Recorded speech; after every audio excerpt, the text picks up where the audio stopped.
So there's something very interesting that is going on with NBA players that are rising up and saying that these vaccine mandates are wrong. The majority of them happen to be African Americans, and I think that this is fascinating. I'm going to tell you why. First of all, think about vaccine mandates in New York City. So in New York City, only about 28% of African Americans have taken the coronavirus vaccine. Now, this is according to the CDC. Now, these are their numbers. That means that 72% of African Americans in New York City are damaged and stopped from being able to live their lives by these vaccine mandates and these vaccine passports. Because remember, in New York City, you have to show your vax card to go to movie theaters, to go to regular theaters, to go to bars, to go to restaurants, to go to the gym, to go anywhere basically in New York City, you have to show your vax card. So this is locking out a huge part of the African American population in New York City from going about their day-to-day lives. But back to these NBA players who are generally standing up against these vaccine mandates,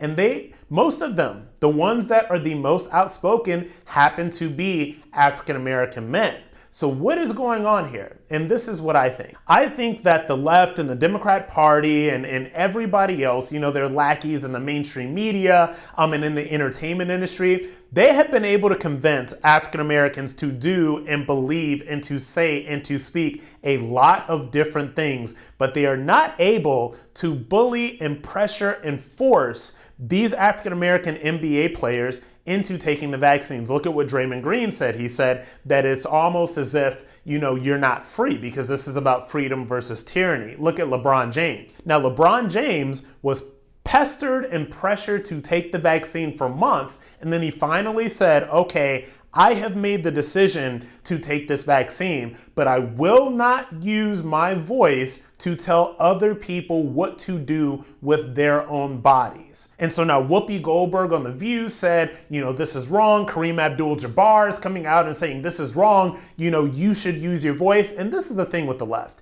They don't like African Americans to use their voice if they're going against what the left wants them to push in terms of messaging, right? And so this is what I think. I think that vaccine mandates hurt African Americans. I think that these ball players that are being forced to take the vaccine, I think that that is very wrong. And I also think that these NBA players who happen to be black males are speaking up against vaccine mandates leads me to believe that black Americans are not falling for the left's COVID-19 agenda. They're not falling for these vaccine mandates because I think that black people realize at a certain point, it's not about politics anymore. At a certain point, it's about freedom versus tyranny. And I, for one, am glad that black Americans, starting with these NBA players, are choosing freedom.